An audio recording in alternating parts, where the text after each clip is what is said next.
I'm trying to go for all of these full Nintendo sets. The Nintendo GameCube is one that has not actually had a big progress for some reason. Whether places just don't have the games, they're incomplete, missing the manuals, just making it a little bit difficult to want some of these games.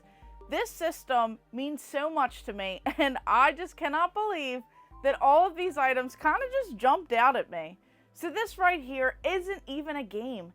This is Mario Superstar Baseball Bubblegum, and it comes with collectible stickers. Now this little case would have been in one of those discount stores like a Dollar General or something back in the day, and there would have been several different types. So you could collect them all. It looks like there are some awesome candies, as it says, filled with bubblegum discs. So you could get one with Donkey Kong, Bowser, or Mario and Luigi. This one I believe was Mario and Luigi, but of course this thing is almost 20 years old, and it still comes with this like flattened bubble gum with a little bit of ink on there.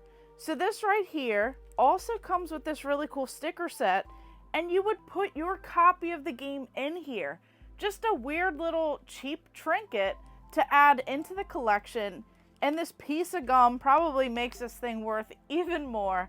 But these are so difficult to find, and most of the time they're missing items.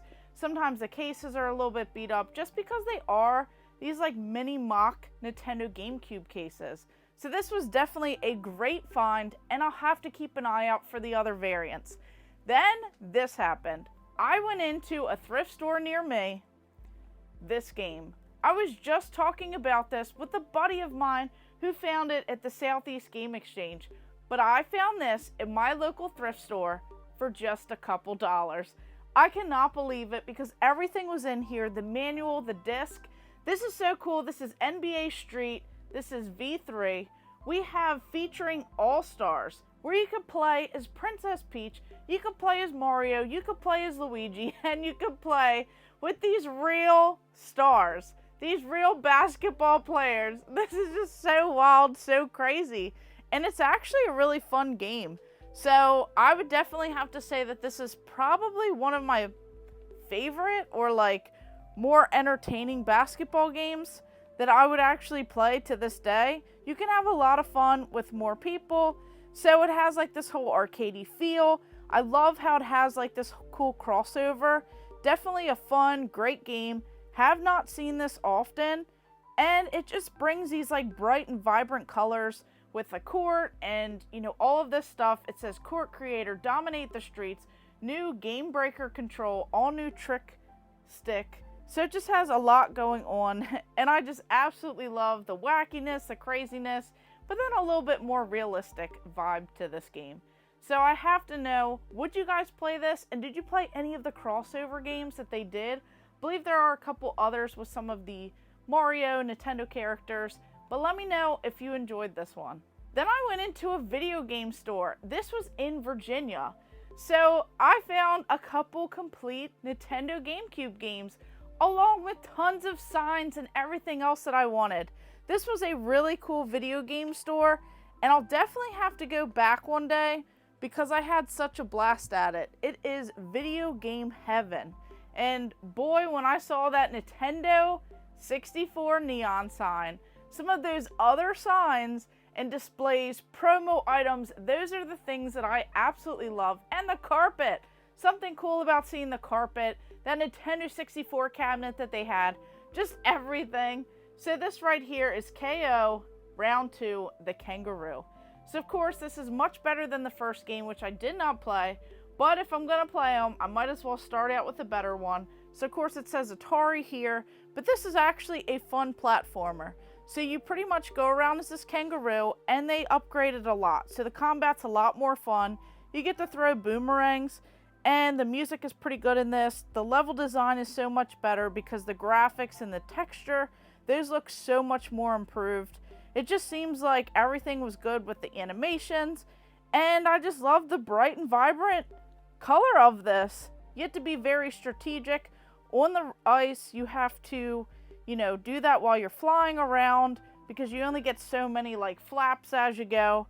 And I just love how you get to, you know, throw these acorns you get to fly, you get to float. There's just really a lot going on, and so far this looks like a fun game that I'm definitely going to enjoy. So I'll have to dedicate a little bit more time to it, but I could not beat those deals.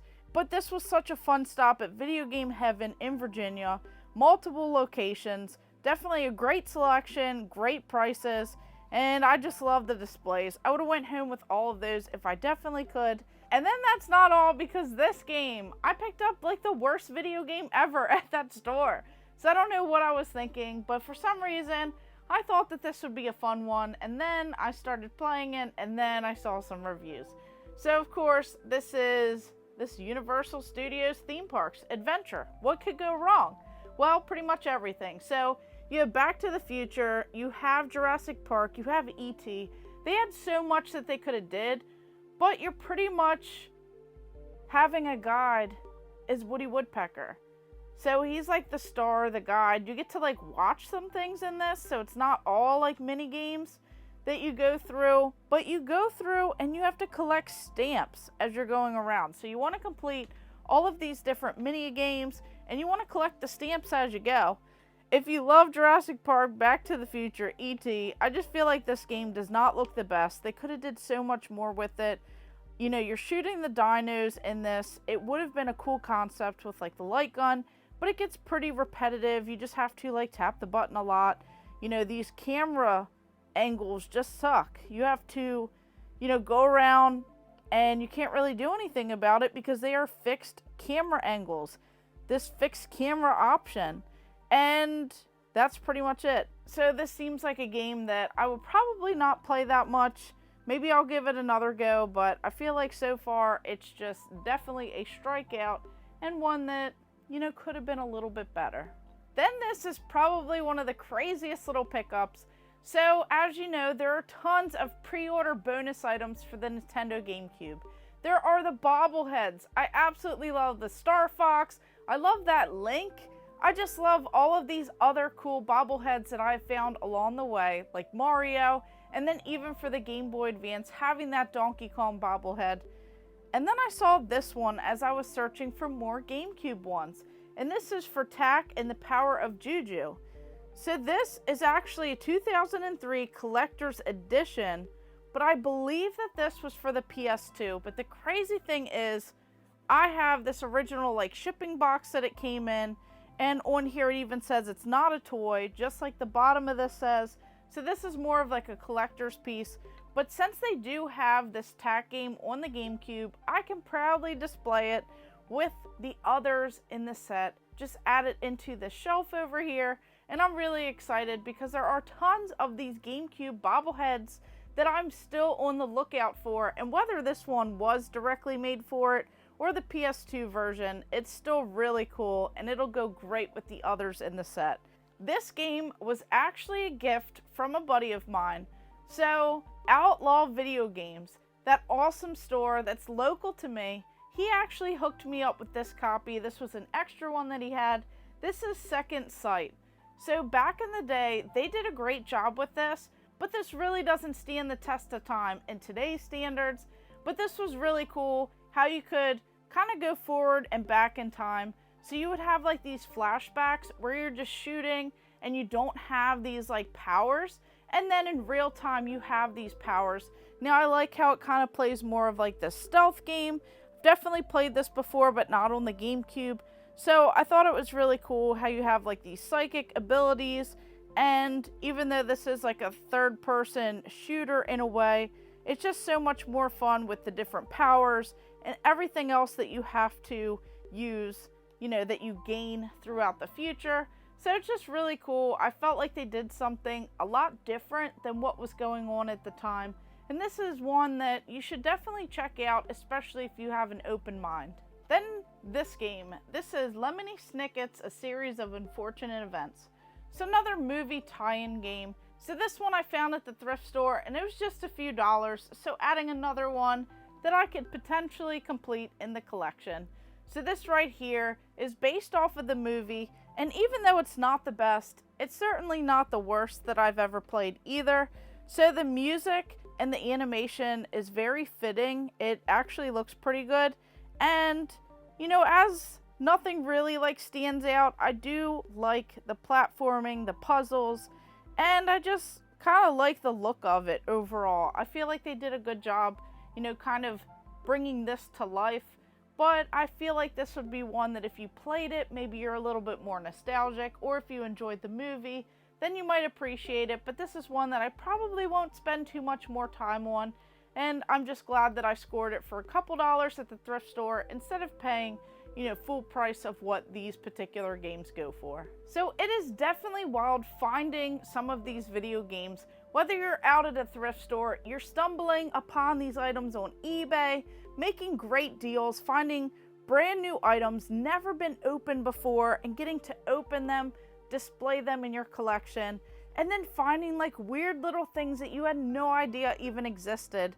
I bet this bubblegum probably tastes terrible, so I won't be trying that, but it's just a neat little item to have in the collection.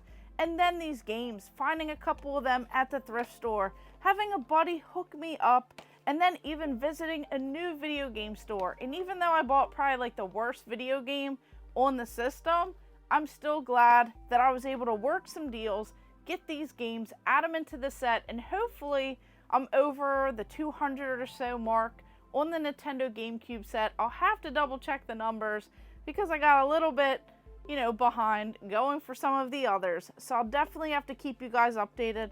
But which game would you really like to have in your collection, and which item would you choose, the bobblehead or that bubblegum? Let me know in the comments down below, and of course, thank you guys for watching. Make sure you like and subscribe. Go ahead and check out all of my other videos and stay tuned for more.